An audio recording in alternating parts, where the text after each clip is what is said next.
Hi! Hello అండి. Welcome to Bharat kitchen. నేను మీ భారతి. ఎలా ఉన్నారండి అందరూ? నేనైతే చాలా చాలా బాగున్నాను. అండ్ మీ అందరూ కూడా చాలా బాగుండాలని కోరుకుంటున్నాను. ఈరోజైతే నేను మార్నింగ్ రొటీన్ వ్లాగ్ తీశానండి. సో, మీతో షేర్ చేసుకోవడానికి. సో, నేను మార్నింగ్ 6:30 టు 8 లోపనమాట. అరౌండ్ 6:15-6:30 మధ్యలో లేస్తాననమాట నేనైతే. సో, మా బాబుకి ఏంటంటే 8:00 కల్లా స్కూల్ రీచ్ అయిపోవాలి. సో, దానికోసం నేనేంటంటే 15 మినిట్స్ టైమ్ ఫాస్ట్‌గా పెట్టేస్తాను. సో, లేట్‌గా లేచినా కూడా అక్కడ కవర్ అయిపోతుందని చెప్పేసి. సో, మార్నింగ్ లెగంగానే అయితే ఫస్ట్ కుక్కర్‌లో పొటాటోస్ పెట్టేసేసి, అలానే పాలు కూడా కాగబెట్టడానికి పెట్టేసేసానండి. సో, వాడికేంటంటే రోజు ఎగ్ కానీ, పాలు గానీ కంపల్సరీ ఇవ్వాల్సొస్తుంది. ఎందుకంటే వెయిట్ చాలా తక్కువగా ఉన్నాడు. And at the same time అసలు ఇప్పుడు వింటర్‌లో అయితే బాగా సిక్ అయిపోతున్నారనమాట. సో, అందుకని ఎగ్ లేకపోతే పాలు లేకపోతే ఇప్పుడేంటంటే మేము డ్రై ఫ్రూట్ జ్యూస్ డైలీ తాగుతామనమాట. ఇన్‌కేస్ డైలీ మిస్ అయినా కూడా డే బై డే అయితే కంపల్సరీ తీసుకుంటాం అనమాట. సో, నేను ఇప్పుడు ఆ వ్లాగ్ అంతా కూడా మీతో షేర్ చేసుకుంటూ ఉంటున్నాను. సో, దానికి ముందు మన ఛానల్ గనుక ఎవరైనా ఫస్ట్ టైం చూస్తున్నారంటే ప్లీజ్ సబ్స్క్రైబ్ చేయండి. అలానే పక్కన బెల్ ఐకాన్ కూడా హిట్ చేయండి. సో, నేనేంటంటే ఈ 1 ½ అవర్‌లో టైంని ఎలా మేనేజ్ చేసుకుంటాను, సో, ఎన్ని టైప్స్ చేస్తాను అనేది నేను మీతో షేర్ చేసుకుంటాను అనమాట. సో, మీతో అయితే చెప్పాను కదా, ఫస్ట్ అయితే పాలు కాగిపోయాయి, పొటాటోస్ని కూడా బాయిల్ చేసేసాను అని చెప్పేసి. సో, ఫస్ట్ నేనైతే కుక్కర్ విజిల్ పోయేలోపు ఏంటంటే కడాయి పెట్టేసేసి ఫస్ట్ ఆనియన్స్ని అయితే చాప్ చేసేసి కొంచెం పోపు పెట్టేసేసి ఆనియన్స్ని యాడ్ చేసేసాయండి. సో, కొంచెం అవి ఉడికేలోపు ఏంటంటే నేను ఇక్కడ సో, వాడు కొంచెం ఫ్రెష్ అయ్యి వచ్చేసరికి జ్యూస్ ఇచ్చేసేద్దామని చెప్పేసేసి సో, జ్యూస్ని రెడీ చేస్తూ ఉన్నాను. సో, వాడేంటంటే రోజు మారం చేస్తూ ఉంటాడు డ్రై ఫ్రూట్ జ్యూస్ కోసం. సో, నేను అందుకని ఆప్షన్‌గా ఏంటంటే జ్యూస్ ప్లస్ పాలు కూడా కలిపేసి ఉంచుతాను. ఇన్‌కేస్ జ్యూస్‌కి ఎక్కువగా ఇచ్చేసేస్తే గనక పాలు తాపిచ్చేద్దాం అని చెప్పేసి. సో, అందుకని 2 ప్రిపేర్ చేస్తూ ఉంటాననమాట. సో, జ్యూస్ ఏంటంటే ఇంట్లో అందరికీ ఎక్కువ క్వాంటిటీ కాకుండా జస్ట్ ఒక చిన్న గ్లాస్ తీసేసుకుంటాము. సో, నేను అన్ని డ్రై ఫ్రూట్స్ కూడా ముందు రోజు నైటే సోక్ చేసేసి పెట్టేస్తాను అనమాట. సో, ఫస్ట్ వాటర్ ఏమీ వేయకుండా జస్ట్ అలాగా గ్రైండ్ చేసేసి ఒక స్పూన్ హనీ అండ్ అలానే కొంచెం వాటర్ యాడ్ చేసేసి తర్వాత దీన్ని బాగా స్మూదీ లాగా ప్రిపేర్ చేసుకుంటానండి. సో, ఎందుకంటే ఈ జ్యూస్ నాకు ఇప్పుడు వింటర్ అయ్యేసరికి హెయిర్ ఫాల్ ఎక్కువగా అవ్వడం సో, అలా అవుతుంది కాబట్టి సో, నేను కూడా ఈ జ్యూస్ అనేది స్టార్ట్ చేశాను. సో, ఫస్ట్ అయితే ఇది కొంచెం బ్లెండ్ అయ్యేలోపు ఏంటంటే మనకి ఈలోపు ఆనియన్స్ అనేవి సాఫ్ట్ అయిపోయాయి. అండ్ నేను ఈరోజు లంచ్ బాక్స్ కోసం ఆలు మేతి చేస్తున్నానండి. సో, ఇప్పుడైతే ఆనియన్ సాఫ్ట్ అయిపోయాయి కదా, ఇప్పుడు దీనిలోకి మెంతికూరని మొత్తం కూడా గిల్లేసేసి కడిగేసేసి పక్కన పెట్టేసేసాయండి. సో, ఈ మెంతాకులన్నిటిని కూడా ఇందులోకి యాడ్ చేసేస్తున్నాను. సో, నేనేంటంటే చిన్న కట్టల్ని ఒక 2 కట్టల్ని ఇందులోకి మొత్తం కూడా గిల్లేసేసి ఇలా యాడ్ చేసేసాను అనమాట. సో, ఇలా మొత్తం యాడ్ చేసేసి ఒక 2 నిమిషాలు అలా ఉంచేస్తాను. ఎందుకంటే ఆ వాటర్ అన్నీ కూడా ఇన్‌కేస్ ఏదైనా ఉంటే కనుక అవన్నీ కూడా ఆవిరైపోతాయని చెప్పేసేసి. సో, ఈలోపు మనకి చూసారా స్మూతీ అనేది రెడీ అయిపోయింది. సో, ఇప్పుడు కొంచెం వేడి పాలని యాడ్ చేస్తాను. ఎందుకంటే కొంచెం చల్లగా ఉంటే క్లైమేట్‌కి తాకుద్దనేసరికి కొంచెం వేడి పాలని యాడ్ చేస్తాను అనమాట. సో, మీగడ వస్తుందని చెప్పేసి సైడ్‌కి తిప్పి పాలని యాడ్ చేశాను. నేను మీగడ అస్సలు తాగనండి. సో, అందుకనే మీగడ అవాయిడ్ చేస్తూ ఉంటాననమాట. సో, జ్యూస్ అయితే రెడీ అయిపోయింది. సో, ఇప్పుడు వాడికైతే గ్లాస్‌లో పోసేసేసాను. సో, ఇంకా తాపించాలనమాట. సో, మార్నింగ్ కుకింగ్ సెక్షన్ అంతా అయితే ఒక వర్క్ అయితే వీళ్ళకి ఫుడ్ తినిపించడం, ఏమన్నా తాగిపించాలనుకోవడం ఇంకో పనైపోతుందండి.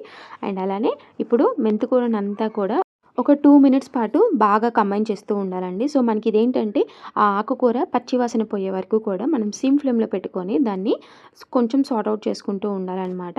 సో, ఈలోపు ఏంటంటే నేను బాయిల్ చేసిన పొటాటోస్‌ని పైనంతా కూడా పీల్ చేసేసేస్తున్నాను. సో, మనకేంటంటే బాయిల్ చేసుకొని యాడ్ చేసుకుంటే కొంచెం త్వరగా అయిపోతుంది కర్రీ అనేది. సో, ఇవన్నీ కూడా బాయిల్ చేసేసి పీల్ చేసేస్తున్నాను. సో, ఈలోపు ఏంటంటే పక్కన స్టవ్ పైన రైస్ కూడా పెట్టేసాననమాట. సో, లంచ్ బాక్స్‌కి కూడా ప్రిపేర్ చేయాలి కదా రైస్‌కి. సో, అందువల్ల సో, మెంతికూర అయితే కొంచెం సాఫ్ట్ అయిపోయింది. కొంచెం పచ్చివాసన కూడా పోయిందనమాట. సో, ఇప్పుడు కొంచెం సాల్ట్ వేసేసి బాగా కంబైన్ చేసేసుకున్న తర్వాత మనం బాయిల్ చేసిన పొటాటోస్ అన్నిటిని కూడా ఇందులోకి యాడ్ చేసేసుకోవాలండి. అండ్ పొటాటోస్‌ని బాయిల్ చేసేటప్పుడు మాత్రం నేను సాల్ట్ ఏమీ వేయలేదు. సో, నార్మల్‌గానే బాయిల్ చేసేసాను అనమాట. సో, సరిపడా సాల్ట్‌ని నేను ఇప్పుడే యాడ్ చేసేసాను. సో, కావాలంటే మీరు రిక్వైర్మెంట్ మీద తర్వాత అయినా కొంచెం యాడ్ చేసుకోవచ్చు టేస్ట్‌ని బట్టి. సో, పొటాటోస్‌ని అన్నిటిని కూడా బాగా కంబైన్ చేసిన తర్వాత కొంచెం జీరా పౌడర్, అలానే కొంచెం ధనియా పౌడర్, దాంతోపాటు ఒక హాఫ్ స్పూన్ గరం మసాలాను కూడా యాడ్ చేసేసుకొని తగినంత కారాన్ని కూడా యాడ్ చేసేసుకోవాలండి. సో, అన్నిటిని యాడ్ చేసిన తర్వాత చక్కగా బాగా కలుపుకోవాలనమాట. సో, ఇలా బాగా కంబైన్ చేసుకున్న తర్వాత ఏంటంటే మనకి ఆ కూర మొత్తం కూడా ఈ ధనియా పౌడర్స్ ఇవన్నీ మసాలాస్ యాడ్ చేసాం కదండీ. సో, అవన్నీ కొంచెం పట్టే వరకు ఏంటంటే ఒక 5-7 మినిట్స్ పాటు కొంచెం కుక్ చేసేసుకోవాలి. సో, ఈలోపు ఏంటంటే నేను బ్రేక్‌ఫాస్ట్ కోసం బియ్యపు రవ్వ ఉప్మా చేసేసా అండి. సో, మా వాడు బాక్స్ తీసుకెళ్ళనన్నాడు. సో, వాడి కోసం ఏంటంటే, "ఆలు మేతి చేసావు కదా మమ్మీ, సో రోటీ కావాలి" అన్నాడు. సో, మళ్ళీ దానికోసం ఏంటంటే, రోటీ కలపాల్సొచ్చేసింది. పిండి ఇలా కలుపుకొని పక్కన పెట్టేసేసుకున్నాను. సో, ఈలోపు మనకి ఈ కర్రీ అనేది రెడీ అయిపోయింది. సో, ఇలాగా వీళ్ళకేంటంటే, ఈ గ్రేవీ కర్రీస్ అండ్ అలానే కొంచెం పొటాటోస్ అయితే చాలా ఎక్కువగా ఇష్టపడుతూ ఉంటారనమాట. సో, ఇలాగా మనకి ఈ టెక్స్చర్ వచ్చేస్తే మనకి కర్రీ అనేది రెడీ అయిపోయింది. సో, నాకు రైస్ కూడా అయిపోయింది కాబట్టి, సో, ఈలోపు బాక్సెస్ కూడా ప్రిపేర్ చేసేసి పక్కన ఉంచేసేసాను. సో, కర్రీ అండ్ అలానే రైస్ దాంతో పాటు పెరుగు కూడా పెట్టేసేసాననమాట. సో, ఇవన్నీ పెట్టేసేసరికి నాకు 7:30 అయిపోయిందండి. సో, మళ్ళీ ఇంకొక హాఫ్ అన్ అవర్‌లోనే వీళ్ళకి ఇంకా బ్రేక్‌ఫాస్ట్ బాక్స్ కూడా ఇచ్చేసేయాలనమాట. సో, కుకింగ్ తర్వాత ఈ బాక్సెస్ సర్దడం కూడా నిజంగా ఒక పనిలానే ఉంటుందండి. అండ్ మార్నింగ్ సెక్షన్‌లో మా హస్బెండ్ మొత్తం రెడీ అయిపోయాక అప్పుడొచ్చి హెల్ప్ చేస్తారనమాట. సో, ఈలోపు చెప్పాను కదండీ! సో, బ్రేక్‌ఫాస్ట్ కూడా ప్రిపేర్ చేయాలని చెప్పేసి ఇంకా టైం అవుతుంది అని చెప్పి, సో, రోటీ ఒకవైపు అండ్ అలానే ఒకవైపు ఉప్మా కూడా రెడీ అయిపోయింది. సో, వీడికి రోటీ ఎలా అయితే బాక్స్‌లో పెట్టేసి ఇచ్చేసేసాను. బాక్స్‌లో పెడుతూనే రోజు ఒక లెసన్ లాగా చెప్పాలనమాట. వదిలిపెట్టకుండా తినేసిరా, తినేసిరా అని చెప్పేసేసి. సో, మా హస్బెండ్‌కైతే వాడిని స్కూల్‌లో డ్రాప్ చేసేసి వెళ్ళిపోవాలి కాబట్టి, సో, టైం అవుతుందని చెప్పేసరికి ఆయనకి కూడా బాక్స్‌లో పెట్టేసి ఇవ్వాల్సొచ్చేసింది. సో, చూసారు కదండీ! సో, వీళ్ళందరికీ అయిపోయిన తర్వాత కొంచెం రిలాక్స్ అవుదాం అని చెప్పి ఒక్క 10 మినిట్స్ అలా కూర్చోంగానే చూసాడా మా బుడ్డోడు రెడీ అయిపోతాడనమాట. నాకు ఇవేమీ వద్దు, నాకు ఫ్రెంచ్ ఫ్రైస్ కానీ, చిప్స్ కానీ కావాలని చెప్పేసి ఇది చేసేసాడు. పాలు కూడా తాగనని చెప్పేసేసి పక్కన పెట్టేశాడనమాట. సో, ఇంక నేను పొటాటోస్ కాదని చెప్పేసేసి బనానాస్ ఉన్నాయి రెడీగా. సో, రా బనానాస్ మనకి కూరకి చేసుకునే బనానాస్ అనమాట. సో, అవి పీల్ చేసి నేను వాడికి చిప్స్ రెడీ చేస్తేనే వాడు కప్పట్టుకున్నాడు. చూసాడా అండి! మరీ ప్యాంపరింగ్ చేసినా చేయకపోయినా పిల్లలైతే మరీ ఎక్కువగా మారం చేస్తున్నారండి అస్సలకి. మీ అందరు కూడా మీరు మార్నింగ్ రొటీన్‌ని ఎలా మేనేజ్ చేసుకుంటారో కూడా చిన్న కామెంట్ అనేది చేయండి. సో, అండ్ అలానే నేనైతే ఇక్కడ చిప్స్‌కి రెడీ చేసేసాననమాట. సో, త్వరగా వేయించేసేసి మళ్ళీ వాడికి స్నానం చేపిచ్చి, రెడీ చేపిచ్చి స్కూల్ దగ్గర నేను డ్రాప్ చేసి రావాలనమాట. సో, వాళ్ళిద్దరిది ఒక సెక్షన్ అయితే వీడిదొక్కడిది నాకు పడుతుంది ఈ సెక్షన్ అనేది. సో, ఇలా చిప్స్ అంతా కూడా వేయించేసేసి కారం ఏమీ చేయకుండా, సో, ఎప్పుడు పొటాటో అయితే అంత హెల్తీ కావదు కాబట్టి నేను ఎక్కువ స్వీట్ పొటాటో కానీ, లేకపోతే వీళ్ళకి పచ్చి బనానాస్‌తో కానీ ఇలా చేసేస్తూ ఉంటాను.